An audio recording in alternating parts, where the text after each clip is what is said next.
You know, every time the Winter Olympics and even the Summer Olympics come around, I always mean to watch it and I never end up doing it. I like watching the events, it's just, well, what with being in steady employment for the past 11 years, I get so focused on that I forget that it's on. So to make up for it, I'm gonna play this game instead. Admittedly, it's about 30 years late, but nevertheless.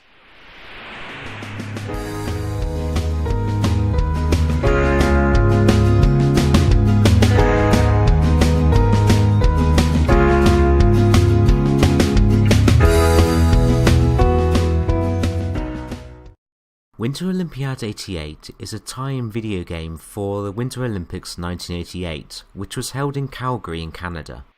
It was made by Tynesoft and released for the Atari ST in 1988. It also came out for virtually every computer system at the time, which includes the C64, ZX Spectrum, DOS, Atari 8-bit family, Amiga, Apple II, Acorn and Electron. It was one of the first games that we got with IST, and it was one of the black discs that we got along with Rampage, Super Sprint and International Karate to name but a few. As a result, I got a lot of good memories on this one.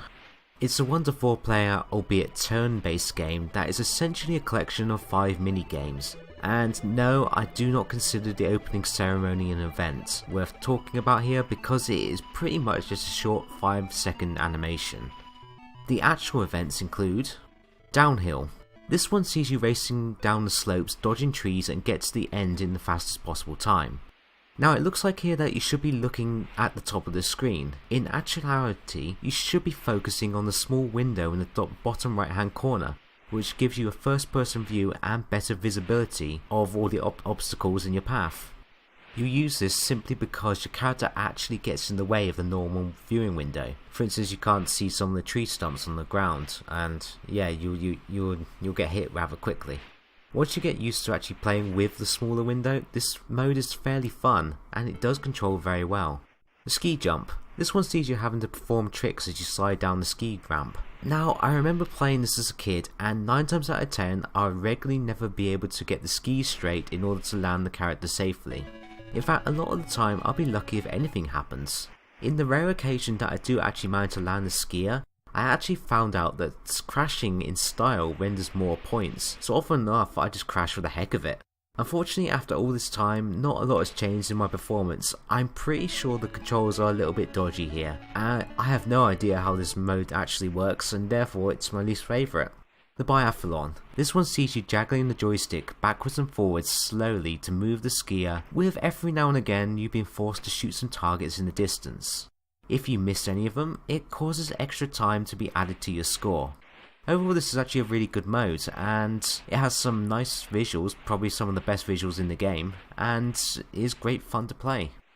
Slalom. This one has the same issue that I had with Wave Race on the GameCube. I used to hate having to go left and right between the posts, as my brain would regularly forget which way to go, penalising me massively. The same goes for the isometric action here. It plays well enough, it controls well with the joystick, but if I miss one flag then I'm pretty much screwed on the rest, as I won't be able to get my rhythm back. When I was a kid I would regularly just mash the fire button to make the skier move fast without giving too much care of the number of faults the game would actually give me.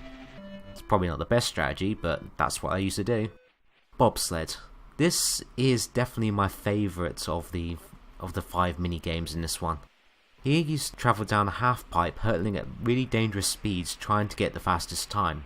It plays great with the joystick with the simple logic of left and right to move and the fire button to slow down. If you want to get the best score you have to do this as little as possible to shave that crucial half a second off your score. Overall, Winter Olympics 88 is a fun sports title that if I was going to make a complaint I would have liked some AI competitors, because unless you got a few friends around to play the Atari, it's fairly lonesome in one single player, aside from trying to beat your own score. But the ski jump aside, it's well worth playing for a 10-minute spell. It's far from the longest title in the world, but it's well produced for what it is. And nevertheless, let me get on with this one now, and I'm going to play it all the way through to the end. So let's get on with it.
You